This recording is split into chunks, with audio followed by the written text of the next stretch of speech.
Auzubillahiminash-shaytanir-rajim, Bismillahir-rahmanir-rahim. Assalamu alaikum students, myself Vikram Rajesh and I'm your biology teacher. Students, हम 9th class biology new syllabus chapter number 7 enzyme study कर रहे हैं. Students, हम अपने last lecture में enzyme से related काफी सारे टॉपिक डिस्कस कर चुके हैं. इसमें स्टूडेंट्स सबसे पहले हमने मेटाबॉलिज्म, कैटाबॉलिज्म, एनाबॉलिज्म डिस्कस किया था. उसके बाद एंजाइम की डेफिनेशन, एंजाइम की कैरेक्टरिस्टिक्स, एंजाइम्स की यूजेस और इसके बाद स्टूडेंट्स एंड पे हमने mechanism of enzyme action discuss किया था, जिसमें हमने दो मॉडल स्टडी किए थे, लॉक एंड की model and induce speed model. अब स्टूडेंट जिन्होंने मेरा लास्ट लेक्चर अटेंड नहीं किया, मैं डिस्क्रिप्शन बॉक्स में लिंक दे दूंगी, आप प्लीज पहले मेरा लास्ट लेक्चर सुन लीजिएगा ताकि स्टूडेंट्स आपको एंजाइम से रिलेटेड बेसिक चीजें क्लियर हो जाए. अब स्टूडेंट्स हमने मैकेनिज्म ऑफ एंजाइम एक्शन तो डिस्कस कर लिया कि एंजाइम किस तरह से एक्ट करता है, किस तरह से अपना रोल प्ले करता है. अब स्टूडेंट्स कुछ ऐसे फैक्टर्स होते हैं जो एंजाइम की एक्टिविटी को ना डिस्टर्ब करते हैं. तो स्टूडेंट्स आज के लेक्चर में हमने वही फैक्टर्स डिस्कस करने हैं. तो स्टूडेंट्स हमारा आज का टॉपिक है factors affecting enzyme activity. Students 3 main factors हैं जो एंजाइम की एक्टिविटी को अफेक्ट करते हैं. First one is temperature, second one is pH and then enzyme activity. Students हम वन बाय वन इन्हें डिस्कस कर लेते हैं.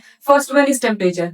स्टूडेंट्स हर एंजाइम को अपना रोल प्ले करने के लिए, अपनी एक्टिविटी परफॉर्म करने के लिए एक ऑप्टिमम टेम्परेचर की जरूरत होती है. ऑप्टिमम टेम्परेचर एक स्पेसिफिक टेम्परेचर होता है. स्टूडेंट्स हर एंजाइम का अपना एक स्पेसिफिक टेम्परेचर होता है. एंजाइम उसी स्पेसिफिक टेम्परेचर पर अपनी एक्टिविटी परफॉर्म करेगा. For example students human enzymes का ऑप्टिमम टेम्परेचर होता है 37 डिग्री सेंटीग्रेड. अब स्टूडेंट्स ह्यूमन एंजाइम्स को ना अपनी एक्टिविटी परफॉर्म करने के लिए 37 डिग्री सेंटीग्रेड टेम्परेचर ही रिक्वायर्ड होता है. जिस तरह से स्टूडेंट्स ग्राफ में दिखाया गया है कि ह्यूमन एंजाइम का ऑप्टिमम टेम्परेचर 37 डिग्री सेंटीग्रेड है. अब स्टूडेंट्स होगा ये कि अगर टेम्परेचर 37 डिग्री सेंटीग्रेड से कम हो जाएगा तो रिएक्शन स्लो हो जाएगा. और स्टूडेंट्स अगर 37 डिग्री सेंटीग्रेड टेम्परेचर इंक्रीज हो जाएगा तो एंजाइम डीनेचर हो जाएगा, एंजाइम टूट जाएगा, ब्रेक हो जाएगा. स्टूडेंट्स जब एंजाइम के ऑप्टिमम टेम्परेचर से टेम्परेचर ज्यादा हो जाता है तो एंजाइम डीनेचरेशन हो जाती है, एंजाइम ब्रेक हो जाता है. तो स्टूडेंट्स होपफुली आपको यहाँ तक क्लियर हो गया. उसके बाद सेकंड पॉइंट है स्टूडेंट्स पीएच. स्टूडेंट्स जिस तरह से हर एंजाइम को एक ऑप्टिमम टेम्परेचर रिक्वायर्ड होता है, बिल्कुल उसी तरह से स्टूडेंट्स हर एंजाइम को एक ऑप्टिमम पीएच भी रिक्वायर्ड होता है. स्टूडेंट्स आपको पीएच का तो आइडिया होगा ना, पीएच के थ्रू हम किसी भी सब्सटेंस का एसिडिक या बेसिक नेचर का पता लगाते हैं. तो स्टूडेंट्स हम एग्जांपल से देख लेते हैं कि पीएच लेवल किस तरह से एंजाइम एक्टिविटी को अफेक्ट करता है. स्टूडेंट्स यहाँ पे दो एंजाइम दिए हुए हैं. First one is pepsin and second one is trypsin. अब स्टूडेंट्स पेप्सिन को 1.5 से 2 तक पीएच रिक्वायर्ड होता है. स्टूडेंट्स जिस सब्सटेंस का पीएच 1.5 से 2 तक होता है उसे हम कहते हैं एसिडिक. यानी स्टूडेंट्स पेप्सिन एंजाइम को वर्क करने के लिए, अपनी एक्टिविटी परफॉर्म करने के लिए एसिडिक एनवायरनमेंट चाहिए होता है. और स्टूडेंट्स ट्रिप्सिन एंजाइम को 7.5 टू 8 पीएच चाहिए होता है. और 7.5 टू 8 पीएच जिस भी सब्सटेंस का होता है उसे हम बेसिक कंसीडर करते हैं या अल्कलाइन कंसीडर करते हैं. तो स्टूडेंट्स ट्रिप्सिन एंजाइम को अपनी एक्टिविटी परफॉर्म करने के लिए अल्कलाइन एनवायरनमेंट चाहिए होता है. तो जो पेप्सिन एंजाइम है ये हमारे स्टमक में वर्क करता है. स्टूडेंट्स हमारे स्टमक का जो एनवायरनमेंट होता है ना वो एसिडिक होता है, इसलिए स्टूडेंट्स ये वहां पे अपना रोल परफॉर्म करता है. बिल्कुल उसी तरह से स्टूडेंट्स जो ट्रिप्सिन एंजाइम है ना ये हमारे स्मॉल इंटेस्टाइन में अपना रोल प्ले कर रहा होता है. और स्टूडेंट स्मॉल इंटेस्टाइन का जो एनवायरनमेंट होता है वो अल्कलाइन होता है. अब स्टूडेंट्स अगर हम पेप्सिन को स्मॉल इंटेस्टाइन में भेज दें या स्टूडेंट्स ट्रिप्सिन को स्टमक में भेज दें तो स्टूडेंट्स ये दोनों परफॉर्म नहीं कर सकेंगे, क्योंकि स्टूडेंट्स पेप्सिन ने एसिडिक एनवायरनमेंट में ही एक्ट करना है और स्टूडेंट्स ट्रिप्सिन ने अल्कलाइन एनवायरनमेंट में ही एक्ट करना है. स्टूडेंट्स अगर इन्हें अपना ऑप्टिमम पीएच नहीं मिलेगा तो स्टूडेंट्स एंजाइम्स की एक्टिविटी स्टॉप हो जाएगी, वो अपना रोल परफॉर्म नहीं कर सकेंगे. स्टूडेंट्स होपफुली आपको टेम्परेचर और पीएच क्लियर हो गया होगा. Students next factor is substrate concentration. Students मैंने लास्ट लेक्चर में आपको सबस्ट्रेट का कॉन्सेप्ट दिया था. स्टूडेंट्स जो एंजाइम होता है ना उसके ऊपर एक्टिव साइट मौजूद होती है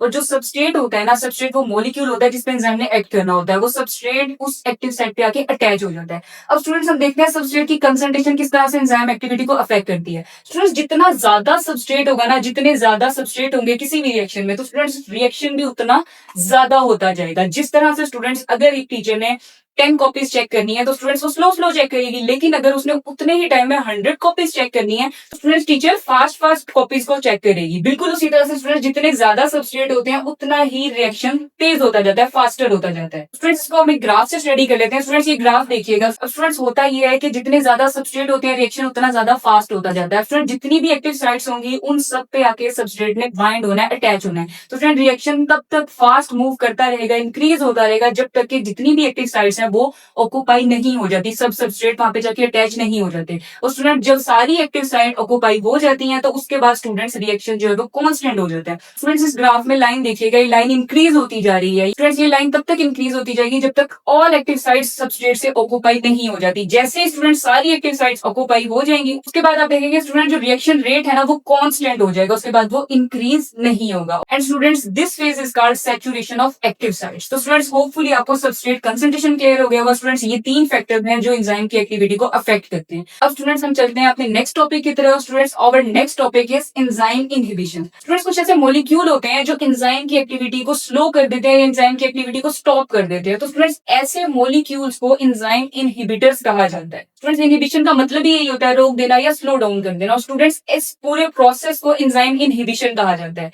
अब फ्रेंड्स एंजाइम इनहिबिशन की आगे फर्दर 2 टाइप्स हैं, competitive inhibition and non competitive inhibition. Friends हम वन बाय वन इन्हें डिस्कस कर लेते हैं। फ्रेंड्स इन दोनों टाइप्स में ना, कॉम्पिटिटिव इनहिबिशन में भी और नॉन कॉम्पिटिटिव इनहिबिशन में, इन दोनों टाइप्स में ही एंजाइम की एक्टिविटी ने रुक जाना है, स्टॉप हो जाना है। लेकिन स्टूडेंट्स इन दोनों का प्रोसेस थोड़ा सा डिफरेंट है। सबसे पहले हम कॉम्पिटिटिव इनहिबिशन देख लेते हैं। स्टूडेंट्स कॉम्पिटिटिव इनहिबिशन में ऐसे केमिकल जैसे मॉलिक्यूल्स इन्वॉल्व होते हैं जो सबस्ट्रेट की तरह के होते हैं, उसकी शेप की तरह के होते हैं। अब स्टूडेंट्स होगा ये कि एंजाइम की एक्टिव साइट पे ना वो मॉलिक्यूल्स आके अटैच हो जाएंगे और सबस्ट्रेट को वहां पे अटैच नहीं होने देंगे, ब्लॉक कर देंगे जगह को।